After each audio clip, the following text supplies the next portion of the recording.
jeito errado é, primeiro, você não alinhar as expectativas na primeira consulta. Como é que eu alinho as expectativas na primeira consulta? Eu sempre explico, inclusive isso é uma das aulas dentro do meu método, do método NutriKids, que eu vou estar explicando aqui para você, Nutri, que o meu acompanhamento, por exemplo, com criança seletiva, tem 3 pilares. E eu tenho essa ferramenta mostrando que são 3 pilares. O primeiro pilar é plano alimentar terapêutico e suplementação. Pensando nisso, eu quero que não falte nada de nutrientes para a criança. Ou seja, eu vou pegar aquilo que a criança já come e vou pensar em alimentação muito parecida, mudando pouquíssimas características, para a gente começar a ampliar o leque dessa alimentação. Isso cabe a quem? Cabe a Nutri, cabe a mim de fazer esse plano, de pensar com carinho, nos mínimos detalhes. Esse é o meu papel e eu estou sendo paga para isso. Depois que eu envio esse plano, junto com uma suplementação se necessário, porque o meu primeiro pilar é não vai faltar nutrientes para essa criança. Então eu pensei na suplementação, eu pensei no plano alimentar e o meu papel é estudar para fazer isso com confiança. Fiz, agora o papel é dos pais. Quem vai aplicar em casa? Quem vai lá no mercado se organizar para isso, para buscar o produto X, que é muito semelhante com o produto que a criança já consome?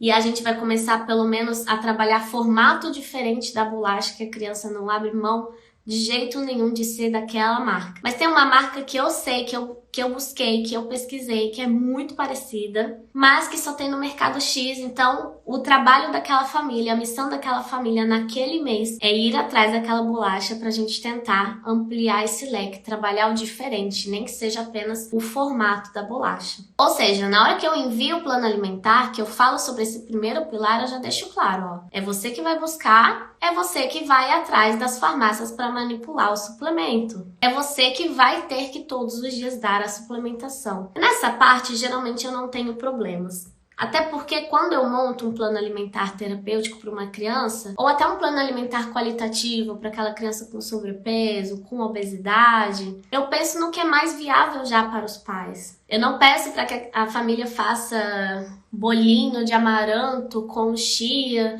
com berries. Se a criança come arroz e eu quero trazer, por exemplo, ainda o arroz, só que com características diferentes, por exemplo, um arroz com um pouquinho mais de alho, isso é super viável para a família e ela vai conseguir aplicar. Então, o jeito errado, muitas das vezes na Nutri, é trazer no plano alimentar ou até mesmo numa suplementação algo que a família não vai conseguir aplicar. Então, nessa primeira parte, a gente precisa conversar isso com os pais. Suplementação. Às vezes a gente faz uma suplementação pensando em todas as vitaminas e minerais que uma criança que tá ali quase não comendo nada precisa. E essa suplementação dá R$300. Você perguntou para essa família se ela pode pagar isso mensalmente? Então, aí você chega no outro mês, fez? Não, não fiz. E muitas das vezes a família pode até ficar sem graça de dizer que foi além do orçamento dela. Então, nesse primeiro pilar, eu já alinhei e conversei com os pais cada detalhe. O segundo pilar é, de fato, a terapia alimentar. Ou seja, vou trazer aquilo que os pais querem que a criança comece a ter um contato maior, que ela recusa muito em casa, mas que a família tem muita cultura de consumir. Então, a família come muita laranja, né? E quer que a criança,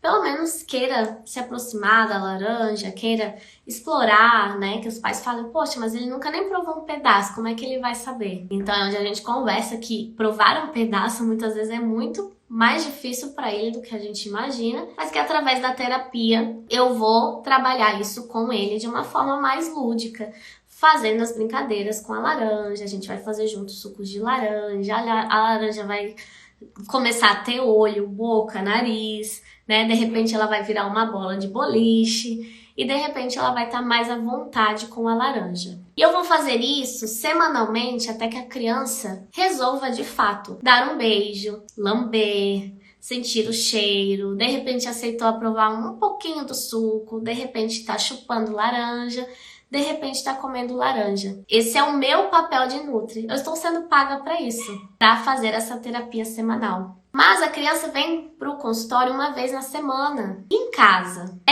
Esse é o X da questão. Será que no momento que a gente está conversando com os pais, eu vi uma nutri colocando na caixinha de perguntas, eu não me lembro quem foi, eu não tô aqui para julgar, mas eu tô aqui para ajudar vocês nessa construção de relacionamento com os pais, tá? Então não quero ser mal interpretado. Mas uma nutri colocou ali: os pais não replicam o que eu faço na terapia alimentar em casa. Aí eu fiquei me perguntando, gente, olha quanto a gente estuda para saber fazer uma terapia alimentar. E a gente está sendo paga para ficar ali por 1 hora, por 50 minutos, 40 minutos, dependendo do tempo que você faz a terapia ou que vai fazer, para aplicar aquilo que você estudou. Os pais não vão aplicar o que vocês fazem em terapia em casa. Primeiro porque eles não têm habilidades para isso que a gente desenvolveu ao longo da nossa carreira, ou que a gente está em desenvolvimento.